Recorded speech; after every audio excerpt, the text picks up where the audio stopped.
remember that this is interactive. I'll say that every time.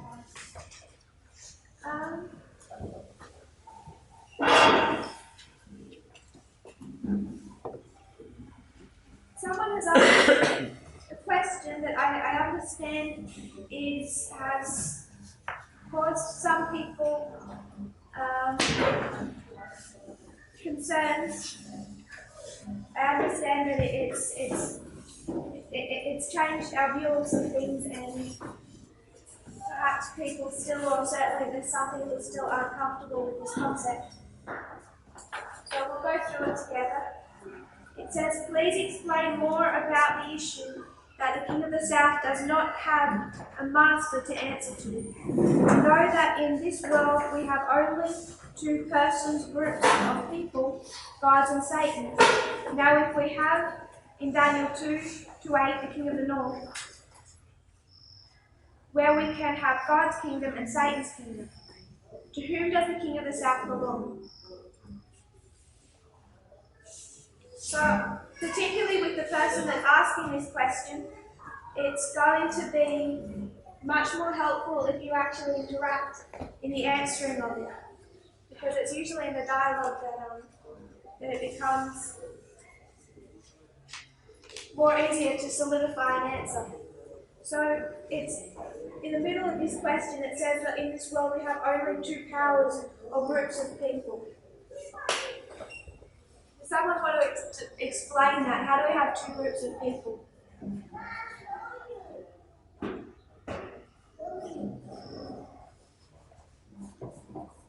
I'm assuming they're taking this from the quote from Matthew 6:24. I might go to Luke 16, which is a parallel verse, which words it slightly differently. Luke 16, verse 13.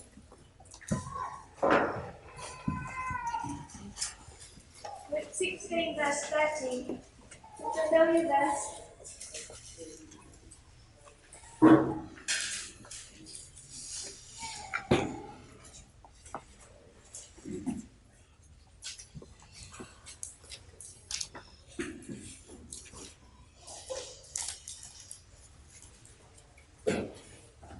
Luke 16:13 says, no servant can serve two masters, for either he will hate the one and love the other, or else he will hold to the one and despise the other. You cannot serve God and mammon. So if we went back to our original construct, we talked about a proxy war. A war that began in heaven spilled out to this earth. And by the time you get to just after the fall, and most clearly seen with Cain and Abel, we understand it's a proxy war. So first of all, war started in heaven. It spills out to this earth. And then we have these two opposing parties. There is God and Satan, who are at odds. But they're never going to fight. God and Satan are never going to fight. They're going to fight through proxies. So God will fight through his kingdom, his church, and Satan will fight through his kingdom, or his church. And then when you have a party go head to head, it's these two that come into conflict, the church and the church. So if we were thinking about the days of persecution, you have God's people being persecuted by Satan's people. You have the papacy killing the Waldenses. You don't have God and Satan fighting hand to hand in that history. But when you come down to for one example, if you want to see like the Protestant Reformation, within the Protestant Reformation, you'll have the Pope, his representatives, clashing head-on with Martin Luther. The people are deciding whether they want to belong to God's kingdom or Satan's kingdom. But God and Satan aren't there physically fighting. God is equipping Luther to fight, and Satan is equipping the papacy to fight. So this is the style of the proxy war. And then God arms us, He gives us our weapons, our protection, our shield. And this is the exact same model that we've been discussing. This model of the king of the north and the king of the south. They're fighting an information war between the two of them. God and Satan fighting an information war. But when it comes down to us, we become the proxy wars of this dynamic. So, just as you would have something like Venezuela.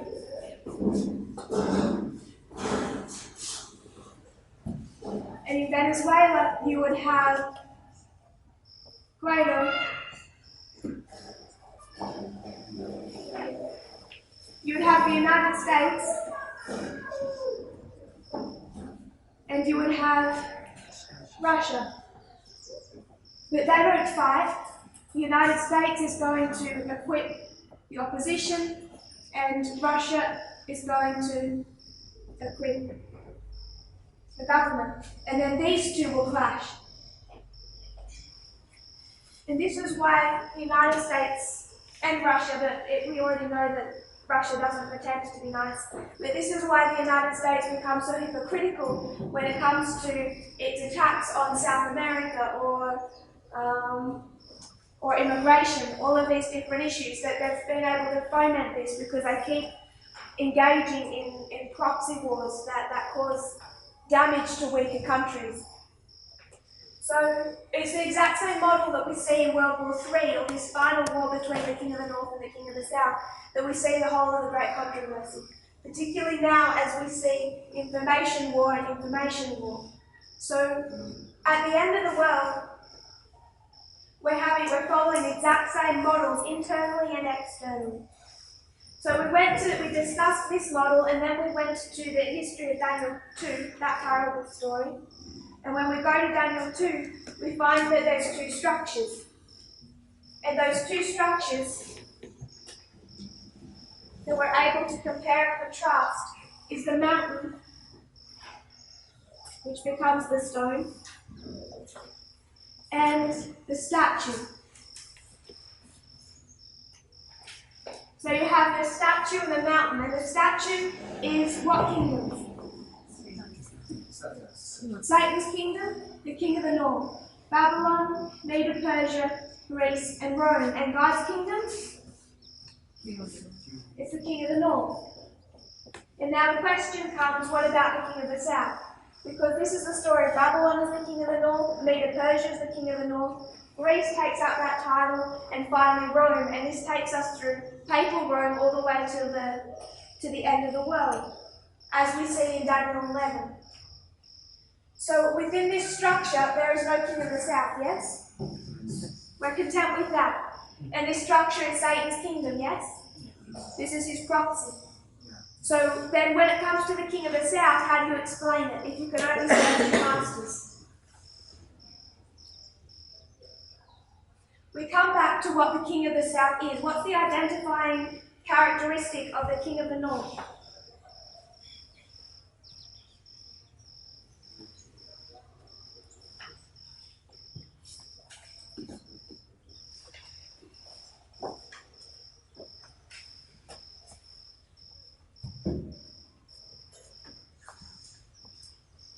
Revelation 17, verse 3.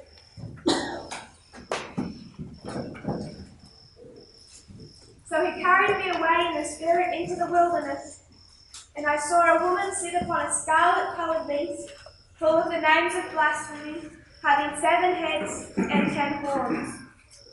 What is this representing? Good disciples of Lambert, what is this representing? Give me his answer. Sorry? What is this representing, this picture, in verse 3?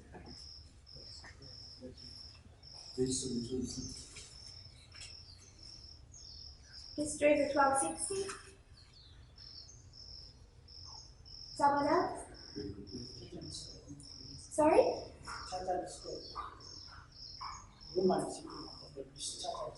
Church and state? What's the relation of the church to the state? Church controls the state? Why does this beast have 7 heads?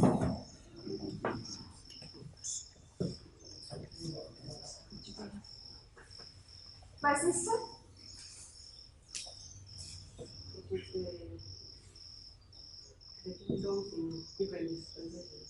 So it's the kingdom in different dispensations. That was the answer I was looking for.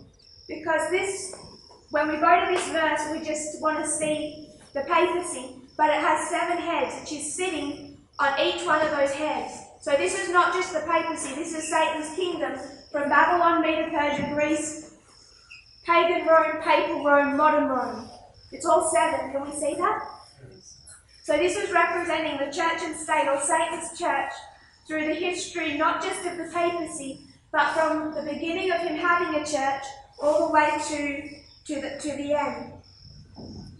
We can take a snapshot of that and see that at one point in time his church looks like the papacy. But if we went back into another history, we would see that this is the structure of Medo Persia, and Medo Persia was church over state. Babylon was Babylon, church over state.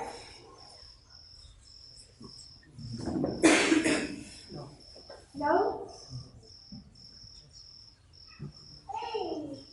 So,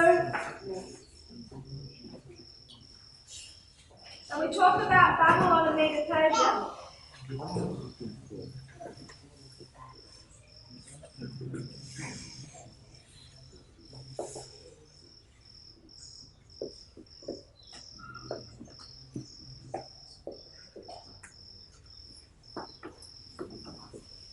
I want to deal with these, Babylon, Medo Persia, Greece and Rome, and see whether or not they have the appearance of church over state. And if we went to Daniel 6, we'd go to the history of Darius. And Darius is going to make a decree, yes? He's going to make a decree. So Darius himself, what does he represent to the people?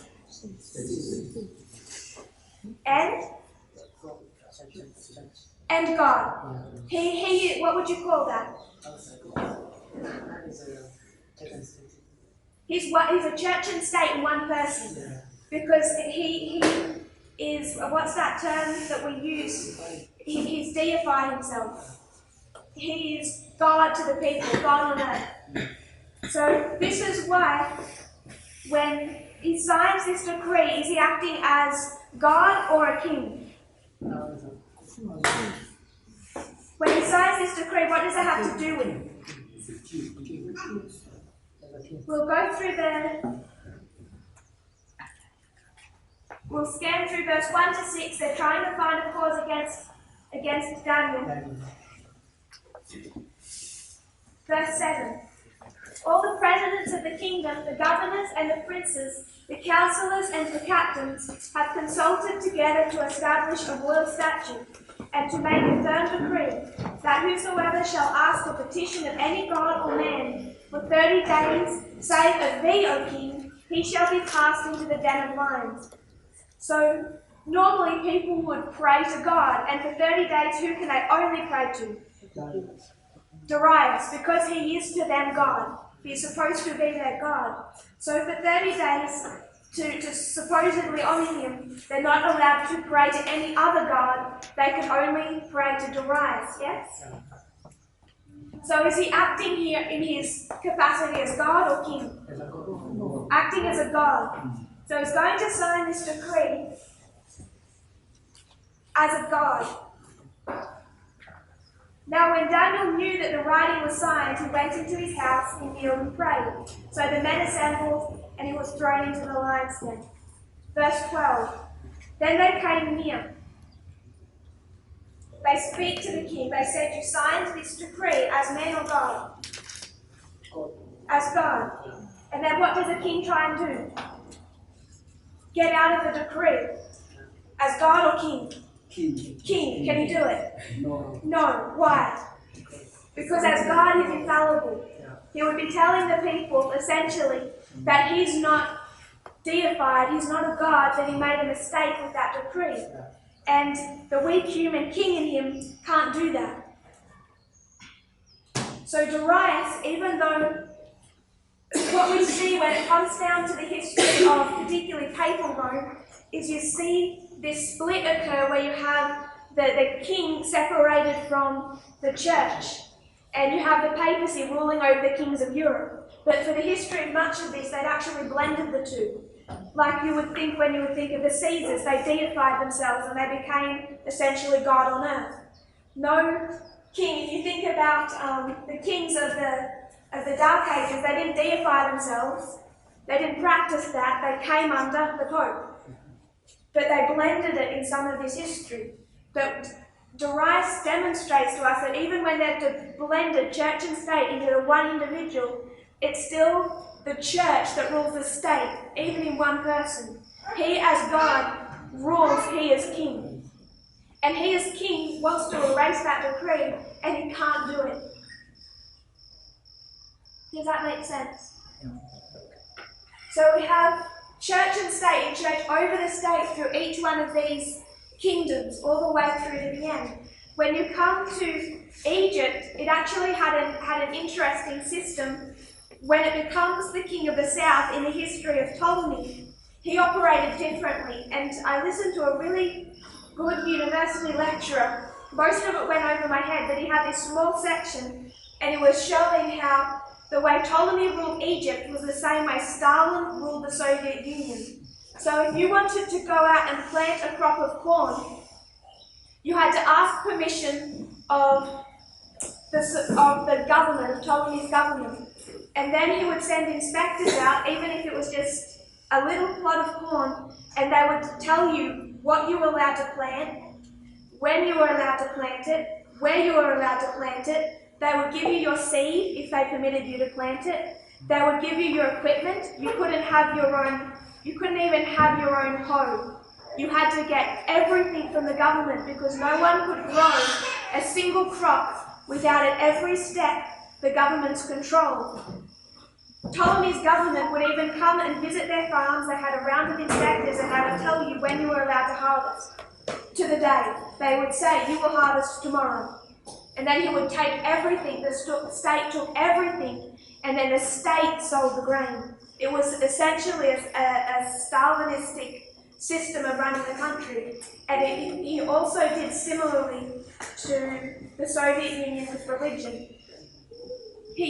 Ptolemy used religion the same way Stalin did. Stalin ended up allowing religion, but he controlled everything. He used it as a means to control the people, and Ptolemy did the same thing. He created a system of religion, and then he told the priests of that religion, you are allowed to operate as long as you support me in power. Just the way Vladimir Putin today is using the Russian Orthodox Church. In fact, we all know of the Rosetta Stone. That Rosetta Stone is an inscriptions going from one of the Ptolemaic kings to the priests about this contract that they were going to have, how they needed to change this contract because of the political situation. So the way Ptolemy ruled Egypt was different to the way you see this church and state operate through the history of the King of the North. It's consistent through Ptolemy, through the history of France, through the history of the Soviet Union. And even though we can see it in history, we talked about the model of geography, where you have north, south, east, and west. There's no absolute point of east or west, but there is of north and south, the North Pole and the South Pole. And they are what you would call polar opposites. So they look almost identical. Who are the two leading white supremacists in the world? Donald Trump and Vladimir Putin. They are in so many ways identical, but they're also polar opposites, because who brought Trump into power? The church brought Trump into power. Did the church bring Putin into power? No. Does he permit the church?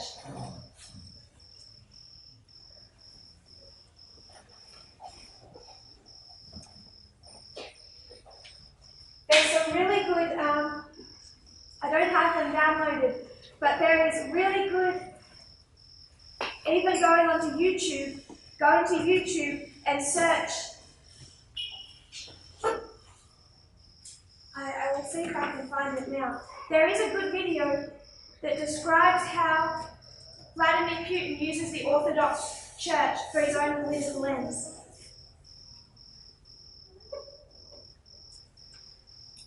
Channel 4 News, how Putin uses the Orthodox Church to boost his power. Russia's Orthodox Christians enjoy revival under Putin. Vice News, how Putin is using the Orthodox Church to build his power base. That is a good one. Look up Vice News, how Putin is using the Orthodox Church to build his power. So, Putin uses the church, but it's in this type of model, just like Ptolemy used this religion he set up. It's state over church. Donald Trump is different. He's church over state. If he steps out of line, his government crumbles, because he must have the church propping him up for him to be allowed to function. So if the King of the North is the church over state relationship, if that's how it operates, we ask the question, how does Satan control? How does Satan control the people? Think of the 1260 years. He's going to control them through the papacy, using the kings. And I just want to mention, this is what we need for a compare and contrast, but this isn't complete. You have a church over a state, over a church.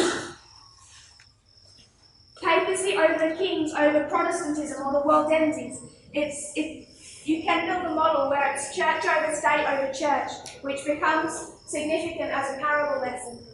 But this is the story of the 1260 of the papacy controlling the kings. So if it was this way, kings controlling the papacy, what year does that take us to? That takes us to 1773. And whose fault was that? In 1773, the kings controlled the papacy, yes? And they caused it to abolish the Jesuit order. So the Jesuits were abolished in 1773, the kings have controlled the papacy. And we haven't taught here, but you may be familiar. This we would call a dereliction of their duty. They're failing to fulfill the job function given to them by their boss. Satan has controlled the church and has told the church to use the kings to kill God's people. The Pope, he feels comfortable. He's a little bit worried about his economic situation. Francis told him, if you don't abolish the Jesuits, we won't give you back territory that we owe you. He's concerned about his temporal prosperity, so he chooses to let the kings control him so he can sit in comfort. I want to give another history. The papacy is scattered here. Take us to another history. 1863. Who's scattered here? So this is God's church scattered. They're scattered in 1863. Prior to that, in 1850, what do they go into? They go into a Laodicean condition. And what is a Laodicean condition?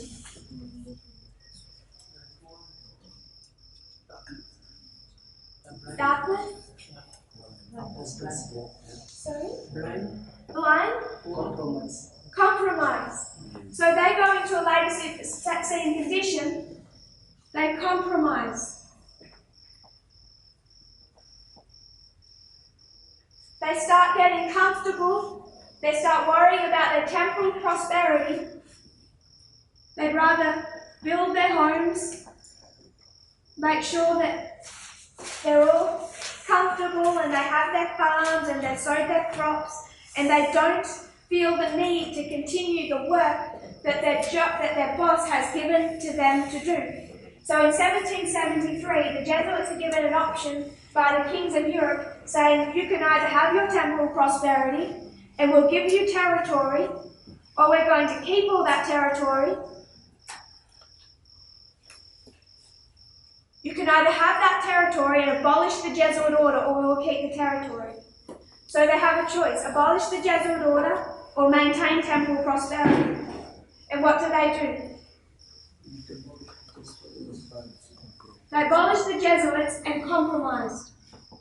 They made a compromise, and they chose their temporal prosperity instead of the job function given to them by their boss. They went into a labour-seeing condition.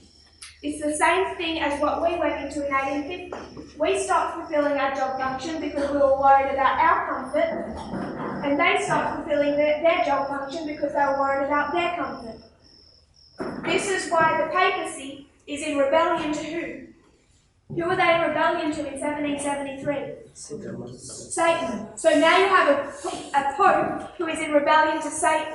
If a pope is in rebellion to Satan, does that make him him? Is he part of God's church because he's in rebellion to Satan? No. So can someone who is wicked be in rebellion to Satan? Because we know that pope was not a good man. And not just him, we could go through the history of Fatima. Those popes are rejecting the counterfeit three angels' messages. They're in rebellion to their boss. Does that make them part of God's kingdom or God's people? No. So now your problem is you've just created a third group. Because you've said that you have Satan's church and God's church, but that you can be in rebellion to either one. Because the Pope, who's rejecting Fatima, he doesn't come over here. God does not become his boss. Can we see that? So when we create this model of state over church, the state or the state power is in rebellion to who?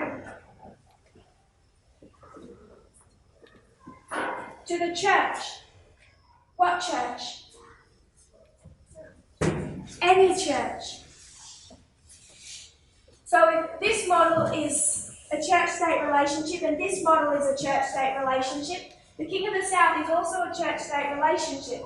But the King of the South controls that church. He's in rebellion to any authority that church has over him. So I would come back to our verse. No man can serve two masters. But what happens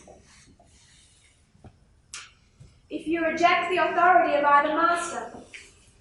You decide you're going to serve yourself. We could put Vladimir Putin in this story. Is he in rebellion to the papacy? Yes. Is he in rebellion to God? Yes. Who does he serve? Himself. And he controls any church.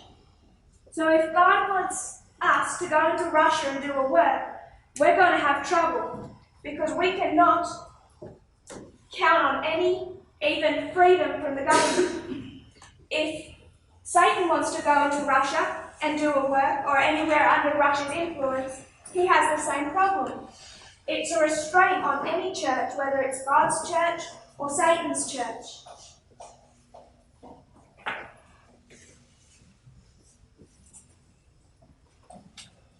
Do you have any thoughts or questions so far?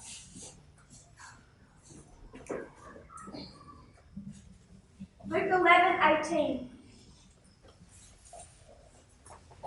Luke 11, verse 18.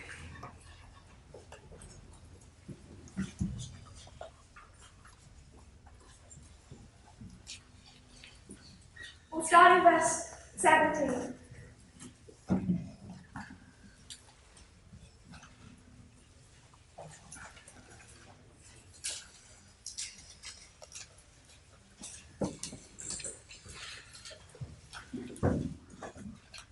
But he, knowing their thoughts, said unto them, Every kingdom divided against itself is brought to desolation. What's a kingdom divided against itself? What would we call that?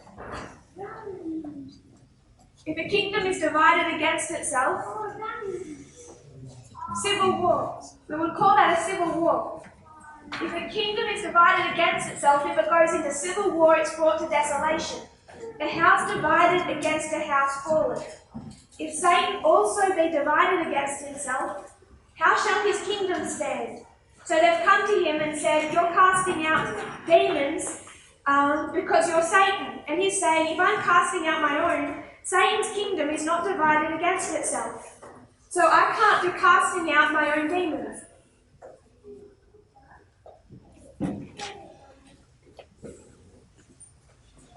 If the king of the north and the king of the south are in a war, and they're both part of Satan's kingdom, what is that? It's a civil war. We would have to call this whole war a civil war within Satan's kingdom. And Satan, if he's divided against himself, his kingdom cannot stand. King of the north and the king of the south would crumble.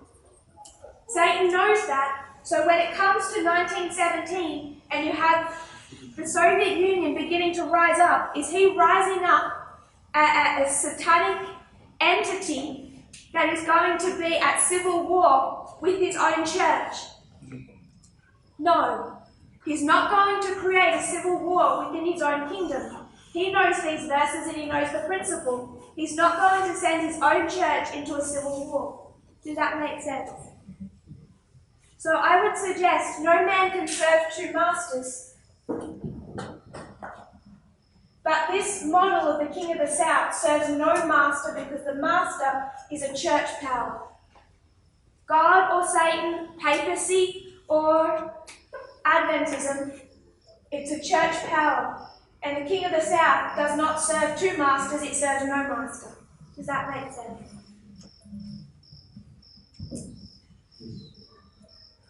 Do we have any thoughts or questions?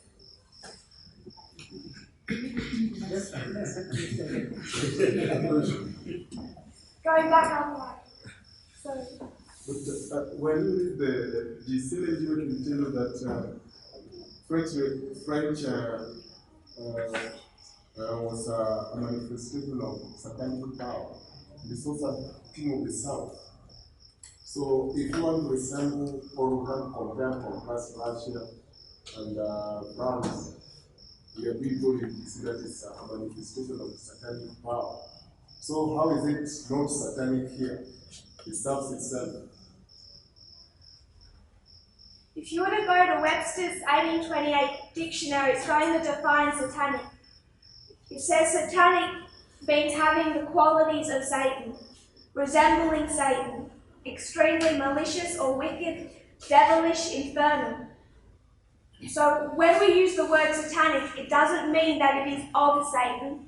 It means that it has the qualities of Satan. So I would say Hitler is satanic in this kind of term that he is from Satan, but Stalin is also satanic. He has the qualities of Satan because who does Satan serve? Himself. So anyone that serves themselves has the qualities of Satan. That doesn't mean they have to serve him. And when we serve ourselves, we have the qualities of Satan, we soon start acting like he acts, which is why you have Hitler and Stalin, who are polar opposites. They look at the same. And we can show that the image is the king of the north. If you go to the history of Greece, Greece is the king of the north. But from the king of the north, we find Egypt breaking loose and begin to rebel against the king of the north. So I think you can create this model back in heaven where you see that Satan has no balls. And if you compare and contrast him with Christ, if there is geography identified with Christ, I think you have to identify Satan with geography. The only thing that I would ask you to clarify in your statement is God the Father, the boss of the Son. In heaven.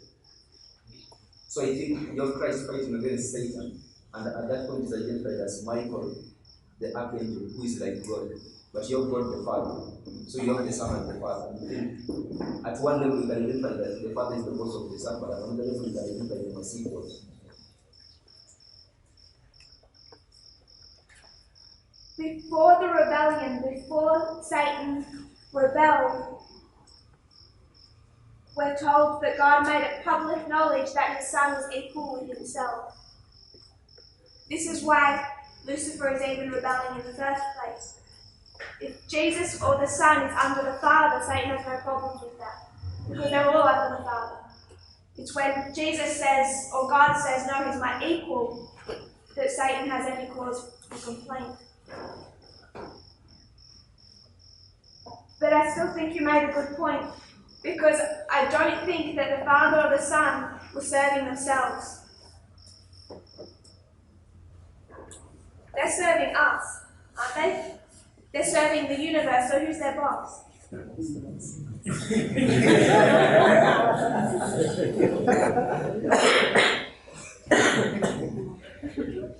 They're stuck in that model because they're holy, isn't it? They can't serve themselves. Who are they going to serve? Everyone else. So I still think you can build a model that looks ugly, but it fits. Why did Christ come to die? Why did he wash the feet? To give an example. Because that's how he saw himself. He was the greatest will be the least. You can't get greater, so you can't get anyone who's going to serve more.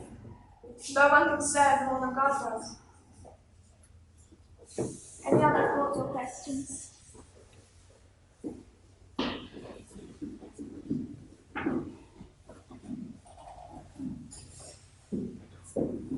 Is everyone okay with that point?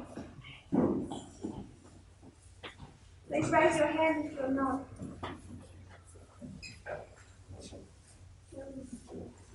I know that it's 7:20, we're run late today, so I might not go to another question unless anyone wants to add to this one. What I would like to do is I'll just read a couple of quotes before we close.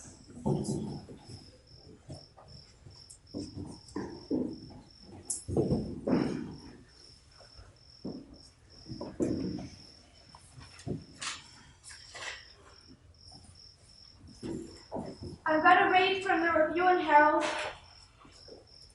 December 16, 1884, paragraph 1. This whole section is worth reading. I haven't read it all because it's quite long, but a friend sent it to me, and I think it's timely. December 16, 1884, paragraph 1. Another year has almost passed into eternity. 1884 is almost dead, 1885 will soon be here. 2019 is almost dead, 2020 will soon be here. Let us review the record of the year that so soon will be past. What advancement have we made in Christian experience? Our work. Have we so done it that it will bear the inspection of the Master, who has given to every man work according to his ability? Will it be consumed as hay, wood, and stubble, unworthy of preservation, or will it stand the trial by fire? The need of fidelity is overlooked by many. There is a great deal to be done in this world, not in our way, but in God's way, for the benefit of those for whom Christ has died. But if this is done negligently or imperfectly, wanting will be written against any names in the book of heavenly records.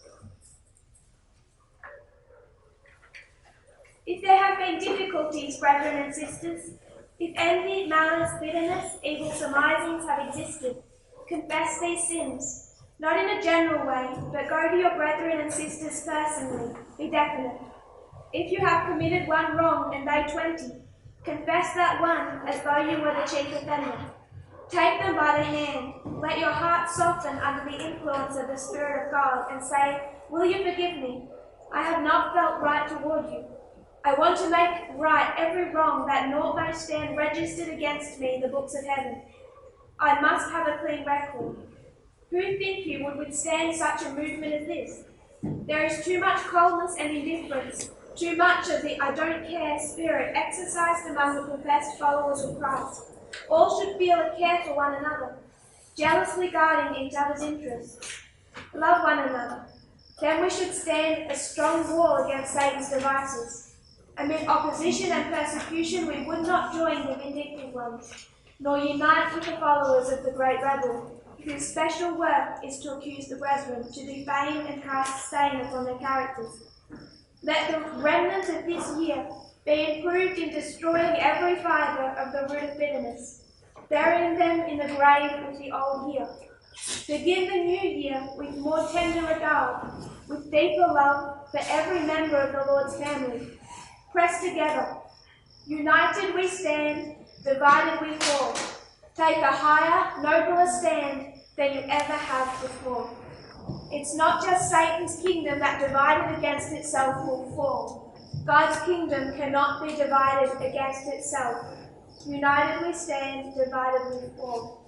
That is what Ellen White asked them to take into the new year in December of 1884.